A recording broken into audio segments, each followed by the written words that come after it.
Vers 1200 après Jésus-Christ, un cercle d'érudits juifs en Provence fit une découverte qui allait bouleverser la spiritualité occidentale. Ils ne lisaient plus la Torah pour ses récits, mais la décodaient comme un plan cosmique.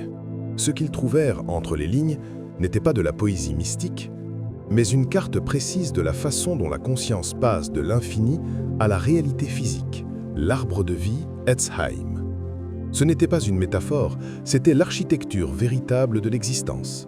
Pendant près de 800 ans, cette connaissance fut délibérément gardée secrète, murmurée seulement à des étudiants de plus de 40 ans, mariés et versés dans la loi juive.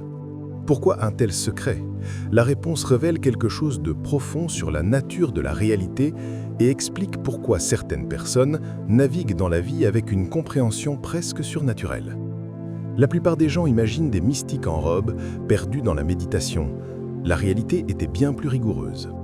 Les premiers kabbalistes étaient l'équivalent antique des physiciens théoriciens, des esprits brillants qui abordaient les questions profondes de l'existence avec la précision méthodique que la science moderne applique à la mécanique quantique. Alors que les traditions spirituelles de leur époque reposaient sur la foi ou la spéculation, ces sages juifs traitèrent la conscience elle-même comme un laboratoire. Ils développèrent des méthodes systématiques pour observer les schémas sous-jacents à l'existence. Leur percée survint lorsqu'ils réalisèrent que la conscience humaine n'est pas un observateur passif, mais qu'elle est structurée d'une manière qui reflète l'architecture fondamentale de l'existence elle-même. En étudiant les profondeurs de leur propre conscience, ils étudiaient simultanément le plan de la création. Cette compréhension apparut d'abord dans le Sefer Yetzira, ou livre de la création. Ce n'était pas un texte religieux avec des commandements moraux, mais le premier manuel décrivant comment la réalité est construite à partir de combinaisons d'éléments primordiaux de la conscience elle-même. Par leur exploration systématique, les kabbalistes identifièrent 10 émanations fondamentales appelées séphirotes, à travers lesquelles la source infinie se manifeste dans notre monde fini. Il ne s'agit pas de concepts abstraits, mais d'états de conscience spécifiques qui peuvent être directement expérimentés. Comme la lumière blanche qui contient toutes les couleurs, mais nécessite un prisme, la source infinie contient toutes les possibilités, mais nécessite ces 10 émanations pour se déployer.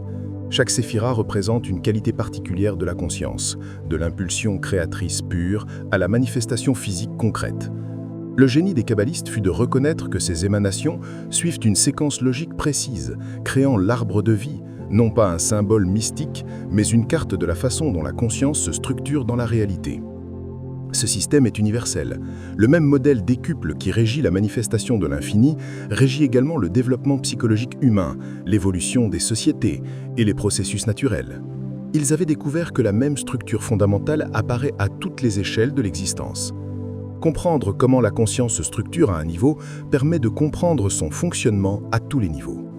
L'arbre de vie n'est pas de la poésie mystique, c'est une architecture fonctionnelle, 10 nœuds spécifiques reliés par 22 chemins.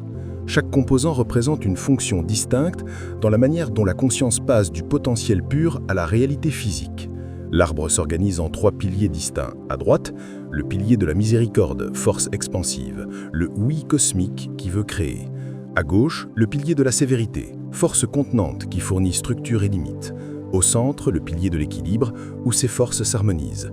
Au sommet se trouve Keter, la couronne, le premier élan de la conscience infinie vers la manifestation. C'est ce flash d'inspiration qui semble venir d'au-delà de votre pensée normale. Sous Keter, l'arbre se divise en polarités fondamentales. Okma, sagesse, sur le pilier de la miséricorde, représente l'énergie créatrice pure et non dirigée. En face, Bina, compréhension, sur le pilier de la sévérité, et l'intelligence réceptive qui donne forme et structure à l'énergie de Okma. Entre ces séphirotes supérieures se trouve Da'at, connaissance, la séphira cachée où le potentiel abstrait devient possibilité concrète. En descendant, la deuxième triade régit les relations émotionnelles. Hesed, miséricorde, exprime la bienveillance et la générosité. Gevura, force, fournit le discernement et les limites. Tiferet, beauté, intègre ses forces dans une relation équilibrée. La troisième triade amène ses dynamiques dans l'esprit et la communication. Netza, victoire, représente la persévérance. Od, splendeur, régit l'analyse et la communication. Yesod, fondement, synthétise les énergies en schéma cohérent.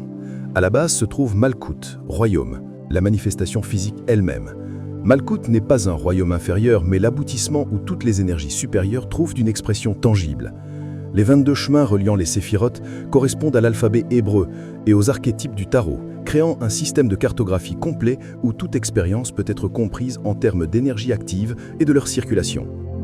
Une fois que cette architecture est comprise, on reconnaît ces schémas partout, dans le développement personnel, la dynamique des affaires, la création artistique. Les kabbalistes furent une découverte qui changea tout ce que nous pensions savoir sur la réalité. L'arbre de vie fonctionne simultanément dans 4 mondes distincts, chacun avec des niveaux de densité différents.